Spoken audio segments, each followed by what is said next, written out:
અમારે વિરલભાઈ, સ્વાગત છે વિરલભાઈ આપનું. ભાઈ, શૂરવીર ગાથા લખવા પાછળની તમારી પ્રેરણા શું હતી? મુખ્ય પ્રેરણા તો એક વાત એ હતી, કોલેજમાં ભણાવતો હતો અને કોઈ ચર્ચા દરમિયાન મેં 4-5 શહીદોના નામ લીધા અને વિદ્યાર્થીઓના ચહેરા ઉપર એક ક્વેશ્ચન માર્ક હતો કે આપ કોના નામ લ્યો છો, આ બધા કોણ છે? એટલે ત્યારે મેં એમને એમનો પરિચય આપ્યો. જો આ બધી જ વાતો એક પુસ્તક સ્વરૂપે હોય તો એક હેશટેગ બહુ ચાલે છે ઘણા બધા સમયથી, હેશટેગ બિફોર વી ફરગેટ. તો એક સૈનિકનું મૃત્યુ ત્યારે જ થાય જ્યારે આપણે એને ભૂલવાડી દઈએ. એક રિસેન્ટ ઘટના બની ગઈ છે કે પહેલગામમાં અટેક થયો અને ભારતે ઓપરેશન સિંદૂર લોન્ચ કર્યો. એ કેટલું હદે અસરકારક હતો? જો ગ્રાઉન્ડ રિયાલિટી એવી છે, આ બધા છે ને વોર કરતા હતા, પણ એ દિવસોમાં જે થયું એ વોર નથી.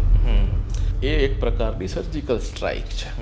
આપણે અહીંયા મોબાઈલ હાથમાં લઈને કેવું છે કે વોર કરીએ, પણ મળ્યો છું એક સોલ્જરને જેને ખભામાં સ્પ્લિન્ટર ઘૂસી ગઈ હતી અને ડાબો હાથ જીવનભર માટે નકામો થઈ ગયો હતો. એને તમે પૂછો કે વોર કરાય? તો ભાઈ, આપને સાહિત્યમાં રસ ક્યાંથી પડ્યો? સાહિત્યમાં રસ તો મને બહુ નાનપણથી છે. મારા ઘરમાં પણ માહોલ એ પ્રકારનો હતો, શિક્ષક પરિવાર હતો આખો, એટલે ગમતી પ્રવૃત્તિ ભણવા સિવાયની કઈ તો કે અગેન ચોપડીમાંથી ચોપડી.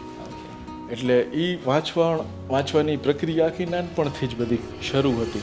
ભાઈ, હમણાં જ આપનું એક રિસર્ચ પેપર છે એ પબ્લિશ થયું છે ફોક મેડિસિન પર, અને શું એ ખરેખર અસરકારક છે ખરી આજના સમયમાં પણ? લોકની સમજણ જે છે એ કાંઈ એકેડેમિક રિસર્ચ પેપરની ઓશિયાળી નથી, એ તો એની પહેલાં વર્ષોથી ચાલે જ છે. તો આપણા ઘરમાં આપણને જ્યારે શરદી થઈ અને કોઈ હળદરવાળું પાણી પીવડાવી દીધું, એ ફોક મેડિસિન છે. આપણે ક્યારેક કમળો થયો તો ભૂતકાળમાં અને તેલની પડી લઈ અને કોઈ ગામની ડોશી પાસે મંત્રાવા 3 દિવસ ગયા હતા, તો એ ફોક મેડિસિન છે.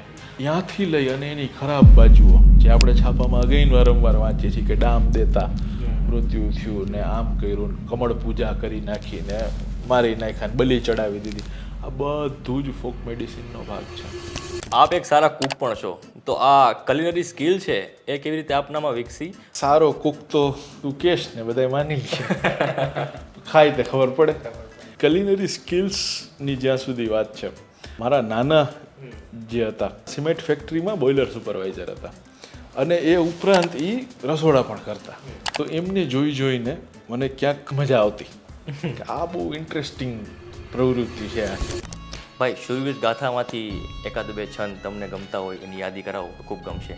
સાવજ સરદારા ગુર્જર ખારા મર્દ મરાઠા બંગાળી, તામિલ તલવારે ગુરખા મારે ખુકરી શોણિત ખંગાળી, કન્નડ મલયાલી ઘાવ ન ખાલી યુપી કાળો કેર કરે, ભારતમાં તારા બેટા પ્યારા સૈનિક શૂરા સમર કરે, જટ્ટાયું દટ્ટા પ્રાછટ પટ્ટાન યાસામી યાડા ઉતરા કાપે નહીં કચ્ચા, રજપૂત બચ્ચા શૂરા સચ્ચા તરવરિયા, બલવંત બિહારી કરતા ભારી અને મરદા જેવી મોત મરે, ભારતમાં તારા બેટા પ્યારા સૈનિક શૂરા સમર કરે. જે સૈનિક શૂરા સમર કરે.